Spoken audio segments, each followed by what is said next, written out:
வணக்கம், எல்லோரும் எப்படி இருக்கீங்க? இன்றைக்கி மத்தியானம் நம்ம வீட்டில் லஞ்ச் என்னென்னு பார்த்தீங்கன்னா ஒரு பிரிஞ்சி சாதம் தான். அதுக்கு நான் ஒரு 4 ஸ்பூன் எண்ணெய் ஊற்றிட்டு பட்டை, லவங்கம், பிரிஞ்சி எல்லாம் கிராம்பு, பட்டை எல்லாமே போட்டுட்டு அதுக்கப்புறம் பார்த்திங்கன்னா 2 வெங்காயம், பெரிய வெங்காயம் சின்னதாக இருந்துச்சு, கட் பண்ணி போட்டு நல்லா வதக்கிட்டு ஒரு 2 தக்காளி போட்டிருக்கேன்.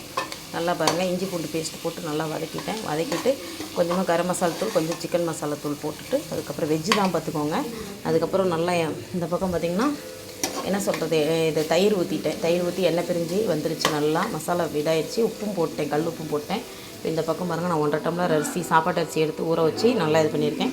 அதை அப்படியே நம்ம எடுத்து போட்டுக்கலாம். இந்த பிரிஞ்சி சாதம் பார்த்திங்கன்னா சூப்பராக இருக்குங்க.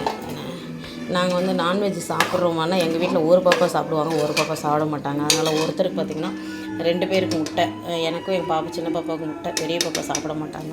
அதனால் அவங்களுக்கு ஏதாச்சும் வந்து ஸ்நாக்ஸ் வச்சு கூட சாப்பிட்டுக்கிறேன்ட்டாங்க. இன்னும் 2 வாரம் இருக்குது அப்படின்ட்டாங்க. ஒரே வாரத்தில் அவங்க மேரேஜ் ஆகிடுச்சு. அதனால் வந்து அவங்க அந்த மாதிரி தான் செய்வாங்க. அதனால் சரி, ஓகே, சரி. இப்போ சாதம் வந்து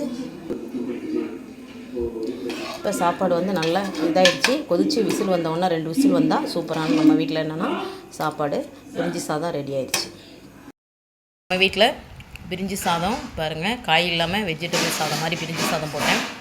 பாருங்கள், எங்கள் பாப்பா உருளைக்கிழங்கு வறுத்துருக்குறா. நல்லா ரவுண்டாக போட்டு நல்லா பொரியல் மாதிரி வறுவல் மாதிரி செஞ்சுருக்கா. இந்த பக்கம் முட்டை மசாலா போட்டு எடுத்துருக்கு.